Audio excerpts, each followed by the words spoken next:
সংখ্যা পদ্ধতির খুবই গুরুত্বপূর্ণ একটি টপিক পরিপূরক। পরিপূরক কি, পরিপূরক কেন করা হয় বা পরিপূরক কিভাবে করে, এই ব্যাপারে যদি আপনি জানতে চান তাহলে অবশ্যই আমার এই পুরো ভিডিওটি দেখুন। আমি পরিপূরক সম্পর্কে আজকে এই ভিডিওতে একদম বেসিক লেভেলের আলোচনা করব এবং পরের ভিডিওতে আমি পরিপূরকের গাণিতিক সমস্যা রয়েছে সেই সমস্যাগুলো সমাধান করে দেব।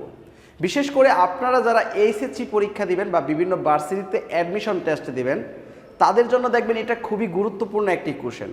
কারণ বিগত বছরের কোশ্চেন ব্যাংকগুলো যদি আপনি দেখবেন পরিপূরক থেকে আপনার একটি সৃজনশীল এসে থাকে এবং আপনার ছোট গ বা বড় গতে যে আপনি আনসারটি করেন সেটা কিন্তু পরিপূরকের সাহায্যেই করে থাকেন। তাহলে এই পরিপূরক সম্পর্কে আমি এখন বিস্তারিত বলবো। তাহলে ফার্স্টেই বলি পরিপূরক কেন করি। পরিপূরক করি আমরা কোনো সংখ্যাকে নিগেশন করার জন্য। আসলে নিগেশন কি এই ক্ষেত্রে? নিগেশনটা হলো বিপরীতকরণ করার জন্য। ধরুন সাপোজ আমাদের সংখ্যা পদ্ধতির যে সংখ্যা রেখাটা রয়েছে এটাকে যদি আমি জিরো ধরি, এইদিকে তো আমার ধনাত্মক সংখ্যা অর্থাৎ পজিটিভ সংখ্যা এইদিকে, আর এইদিকে হলো আমার নেগেটিভ সংখ্যা। আমি যতই যাই না কেন নেগেটিভ সাইডে যেতে থাকি। তাহলে আমি যদি এই দিকের কোনো একটি সংখ্যা যেমন 5, এই সংখ্যাটাকেই যদি আমি বিপরীতকরণ করি অর্থাৎ -5 করি বা নিগেশন করে দেই, এটাই হলো পরিপূরক। আমি এই 5কে কিভাবে -5-এ নিয়ে আসব, বা এরকম আমি যে কোনো একটি সংখ্যা ধরুন 28 বা 27, এই সংখ্যাটিকে -28 বা -27 আমি কিভাবে করব, সেটাই হলো পরিপূরক। আপনি পরিপূরক সম্পর্কে যদি ডিটেলস জানতে চান তাহলে অবশ্যই আপনার এই পরিপূরক কিভাবে করতে হয় সেই বিষয়টি দেখতে হবে। তার আগে বলে নেই এটা কেন দরকার। আমরা একটি সংখ্যাকে তো মাইনাস আকারে লিখে ফেলতে পারি, তাহলে আমি এটাকে নিগেশন করতে গেলে আবার পরিপূরক কেন দরকার, এই ব্যাপারটি একটু বলি। ফার্স্টেই আমরা যাই কিছু শিখতেছি এই সংখ্যা পদ্ধতির, আমাদের উদ্দেশ্য কিন্তু একটাই, কম্পিউটারের ভাষা শেখা। আমরা যদি কম্পিউটারের ভাষা শিখতে চাই তাহলে আমাদের এই সংখ্যা পদ্ধতি সম্পর্কে কিন্তু ভালো ধারণা রাখতে হবে। এর কারণ কি? কারণ আপনি যদি একটি কম্পিউটারের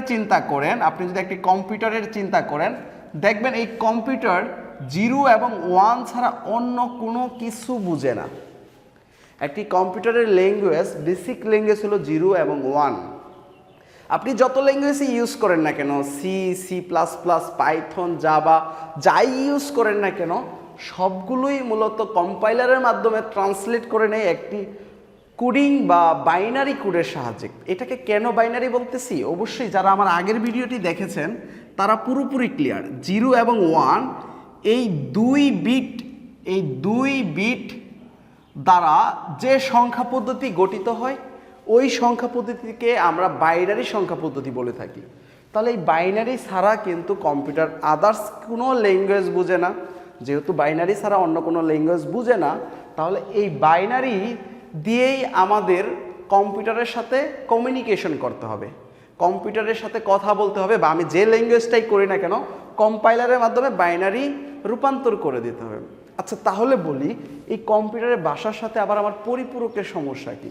কম্পিউটার তো যেহেতু 0-1 বুঝে, আমরা 0-1-এর মাঝখানে আবার ওইখানে মাইনাস করে ফেলবো।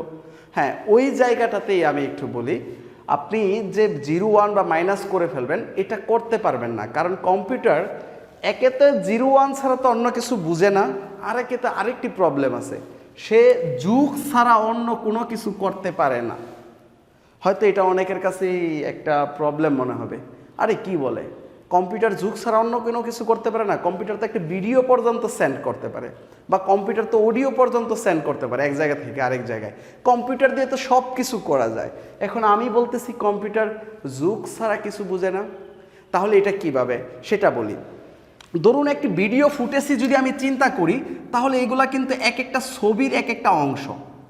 এরকম অনেকগুলো ছবি বা অনেকগুলো ন্যানো সেকেন্ডের ফুটেজ মিলে কিন্তু একটা ভিডিও হয়।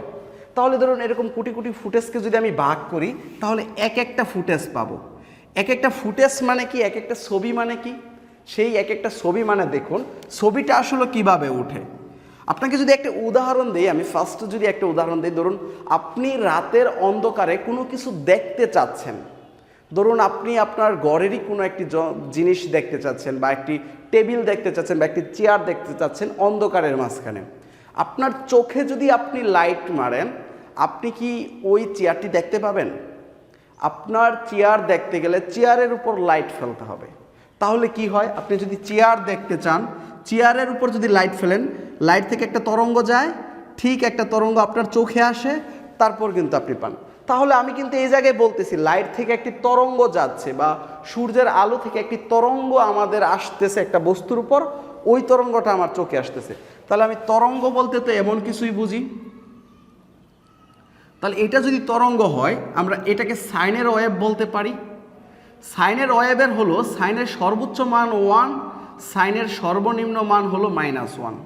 তাহলে দেখুন এটা যদি 0 বিন্দু হয়, এটা 1, এটা -1, এটা 1, এটা -1, এটা 0, এটা 0, এটা 0। এখন যদি আমাদের বাস্তব লাইফের পজিটিভ পার্টটুকু নেই, আমরা যে পার্টটুকু নিয়ে কাজ করতে পারি, এই পার্টটুকু নিলে দেখুন কেমন আসতেছে, 0 1 0 1 0 1, এরকম কোন একটা সিরিজ আসতেছে। এবং আলোটা যখন তাড়িত চুম্বক তরঙ্গ হয় তখন এরকম থাকতে পারে, এরকম। বা আপনি যখন ইসিজি দেখেছেন তখন দেখবেন এরকম এরকম হচ্ছে, আবার এরকম হচ্ছে। এই ক্ষেত্রে 1-এর কম্বিনেশনটা অনেক বেশি হয়ে যায়। তখন এভাবে কিন্তু আমরা যে বিষয়টা পাচ্ছি, ফুটেজটা পাচ্ছি, তাও কিন্তু একটি বাইনারি সংখ্যা। তখন এই বাইনারি প্লাস বাইনারি যোগ করেই কিন্তু কম্পিউটার একটি ভিডিও ফুটেজ আপনাকে দিচ্ছে। প্রতিটা ছবির বা প্রতিটা ফুটেজের এক একটি পার্ট, এক একটি বিশাল বাইনারি সংখ্যা। ওই বাইনারি সংখ্যার সমষ্টি মিলেই আপনাকে একটি ভিডিও ফুটেজ দিচ্ছে, বা আপনি যা কাজ করতেছেন যাবতীয় কাজ কিন্তু আপনাকে ওই ভিডিও ফুটেজের মাধ্যমে দিচ্ছে, বা আপনি যাই করেন না কেন তা কিন্তু বাইনারির যুগের মাধ্যমে দিচ্ছে। কম্পিউটার যুগ ছাড়া অন্য কোনো কিছুই করতে পারে না। গুণের কাজটিও নর্মালি সে যুগের মাধ্যমেই করে থাকে। আপনি যেভাবেই করেন না কেন ওইটা তাদের কম্পাইলারের প্রসেস দিয়েই করে থাকে। তাহলে আসি একটি প্রশ্নে, আমি যদি এখন একটি কম্পিউটারকে, ধরুন আমি এখন একটি কম্পিউটারকে একটি সংখ্যা দিব, আনুমানিক ধরুন 28 দিলাম। এখন আমি বললাম এই কম্পিউটারকে 28 থেকে -13 বিয়োগ করে বিয়োগ ফলটা বের করে দিতে। আমি কম্পিউটারকে যদি এটা বলি, তাহলে কম্পিউটার কি করবে? কম্পিউটার ফার্স্টেই এই 28-এর একটি বাইনারি নেবে। বাইনারি নেওয়ার পর সে এই জায়গায় আসবে, এসেই দেখবে একটি প্রবলেম মাইনাস। তখন সে মাইনাসের যে পরবর্তী সংখ্যাটা আছে, এই সংখ্যাটাকে পরিপূরক করে ফেলবে। কেন পরিপূরক করবে? আমরা 13 এটাকে যদি পরিপূরক করি 2's কমপ্লিমেন্ট, 2's কমপ্লিমেন্ট যদি করি, তাহলেই আমি পাবো -13। আমি 1's কমপ্লিমেন্ট করলে একটি জিনিস পাবো, 1's কমপ্লিমেন্ট মানে 1-এর পরিপূরক, আর 2's কমপ্লিমেন্ট মানে 2-এর পরিপূরক। আমরা 13কে যদি 2-এর পরিপূরক করি তাহলে আমি -13 পাবো। ধরুন 2, এটাকেই যদি আমি পরিপূরক করি তাহলে আমি পাবো কি? -2। এখন দেখুন এই ক্ষেত্রে যখন আমরা 13টাকে 2-এর পরিপূরকের মাধ্যমে নেব, তখন কিন্তু আমি কার বাইনারি পাবো? আরেকটি বাইনারি পাবো, সেটা হলো -13-এর বাইনারি। তাহলে এখন আমি কি করতে পারি দেখুন তো, এই 28-এর বাইনারি -13-এর বাইনারি, এখন এটাকে আমি যোগ করে দিতে পারি না? এটা যোগ এটা যোগ করে দিলে এখন কত আসবে? সেই 15ই আসবে। দেখুন তাহলে 15-এর বাইনারি যা হবে কম্পিউটার তাই পাবে, এবং কম্পাইলারের সাহায্যে আমাকে এটা দিয়ে দেবে 15টাকে। তাহলে দেখুন আমরা পরিপূরক কি সেটা যদি বলি, এখন আমরা পরিপূরক কেন ইউজ করি এই সম্পর্কে আশা করি সবারই ডাউট শেষ। কারণ আমরা কম্পিউটারের যাবতীয় কাজ যোগের মাধ্যমে করে থাকি। কম্পিউটার বিয়োগ বুঝে না, ওই ক্ষেত্রে একটি সংখ্যাকে নিগেশন বা বিপরীতকরণের জন্য আমাদের পরিপূরক দরকার। আমরা ওই সংখ্যাটিকে নিগেশন বা বিপরীতকরণ করে যখন ওইটার সাথে যোগ করে দেই, তখনই আমরা পরিপূরকটা পেয়ে যাই। এখন পরিপূরক কি? পরিপূরক হলো একটি সংখ্যাকে কমপ্লিমেন্ট করে করে যখন আমরা 2's কমপ্লিমেন্টে যাই তখনই নিগেশন হয়। এখন কমপ্লিমেন্টটা কি সেটা যদি আমরা একটু বুঝি, তাহলে আমরা ফার্স্টেই একটা কমপ্লিমেন্ট দেখতে চাচ্ছি বা পরিপূরক দেখতে চাচ্ছি। আমরা ফার্স্টে কেন ইউজ করি সেটা ক্লিয়ার, এবং এটা আমাদের কি দরকার, কম্পিউটারের সাথে ল্যাঙ্গুয়েজে কথা বলার সময় আমাদের এই পরিপূরকগুলো করা দরকার। এখন আসবো আমরা যেই কোশ্চেনে, পরিপূরক কি? ধরুন একটি সংখ্যা আপনি নিলেন, ধরুন 2। এই 2 এর বাইনারি কত? 2 এর বাইনারি জানেন আপনি 10। আপনার এই 2টা হলো ডেসিমাল নাম্বার আর এটা হলো আপনার বাইনারি নাম্বার। কিভাবে আমি কনভার্ট করেছি তা অবশ্যই আমার আগের ভিডিও সিরিজগুলো দেখে থাকলে আপনি পারবেন, বা আমি আশা করি আপনি এইটুকু জানেন। এখন এটাকে আমরা এই 2কে বানাতে চাচ্ছি -2, মানে আমি বিপরীতকরণ করতে চাচ্ছি। তাহলে আমি বলেছি এটাকে যদি আমি বিপরীতকরণ করতে চাই আমাকে 2 বার পরিপূরক করতে হবে। তাহলে আসি, এটা পরিপূরক কি? পরিপূরক হলো আমাকে একটা মেশিনের ভিতর কাজটা করতে হবে। আমি যদি একটা মেশিনের ভিতর কাজ করতে চাই আমাকে একটা নির্দিষ্ট মেমোরি নিতে হবে। আমরা জানি মেমোরি যখন নেওয়া হয় তখন 8 বিট, 16 বিট বা 32 বিট, মানে 1 বাইট করে মেমোরি নেওয়া হয়। আপনি যদি চিন্তা করেন 8 বিট ইকুয়াল টু হচ্ছে 1 বাইট। আপনি এই 8 বিট করে, সর্বনিম্ন 8 বিট করে মেমোরি নিতে পারবেন। তাহলে 8 বিট, 16 বিট, 32 বিট, 64 বিট, আমি যে কোনো টাইপের বিট মেমোরি আমি নিতে পারবো। তাহলে দেখুন এই 10, আমরা 10-এর 8 বিট নিব।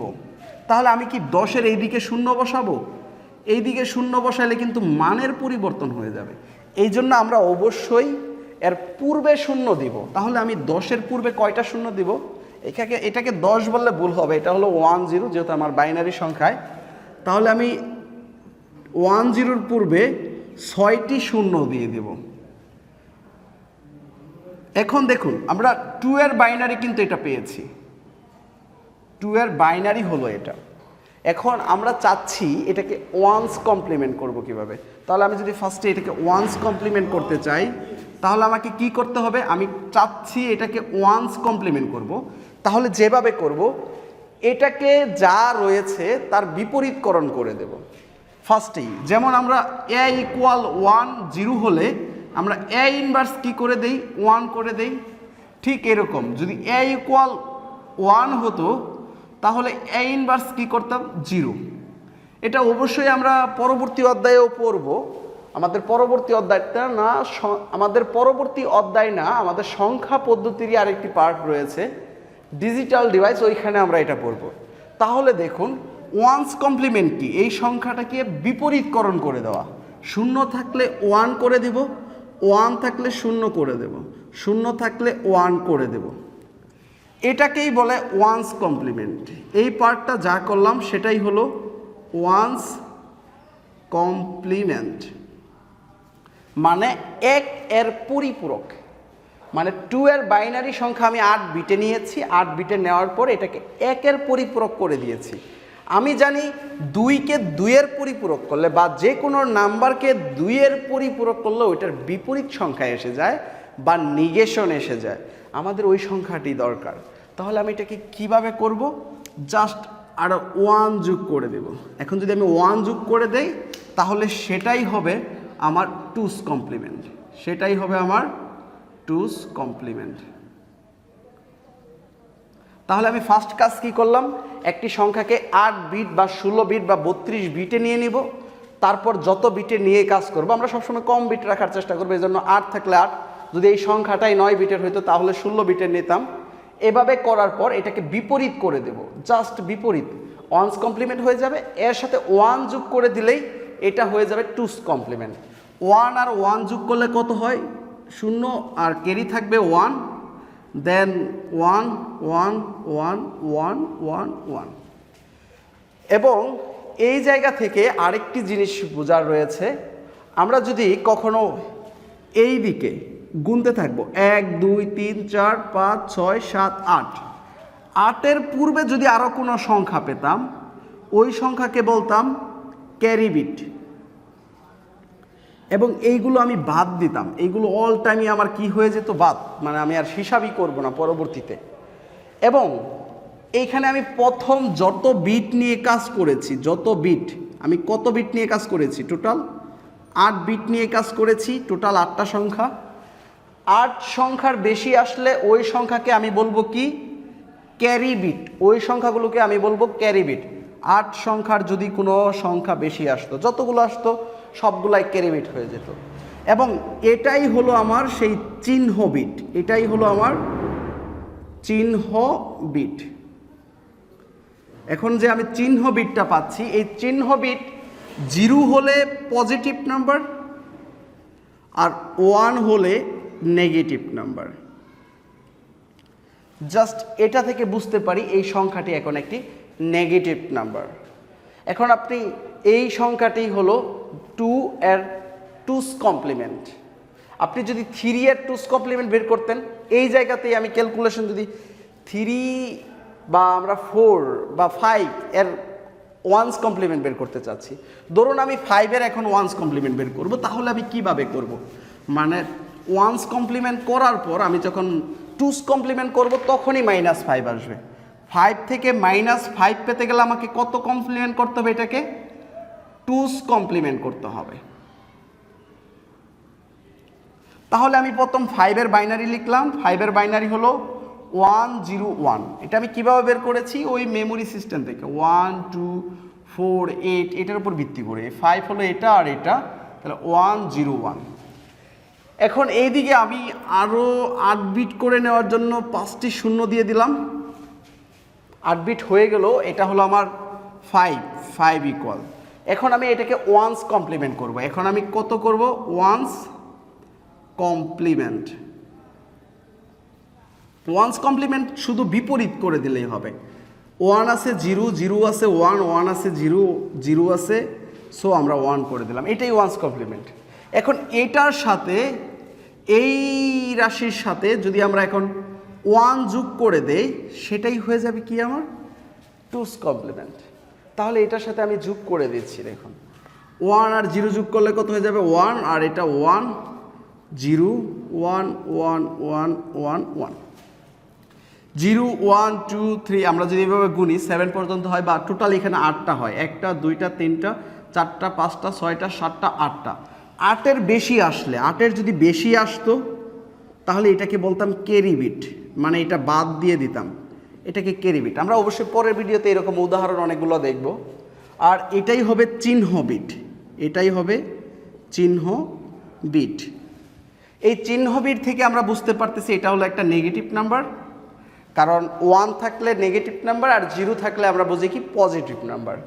এটার উপর ভিত্তি করে আমরা বলতে পারি 5 এর যে -5 এর যে বাইনারি সংখ্যাটি হবে, -5 ইকুয়াল এই বাইনারি সংখ্যাটি।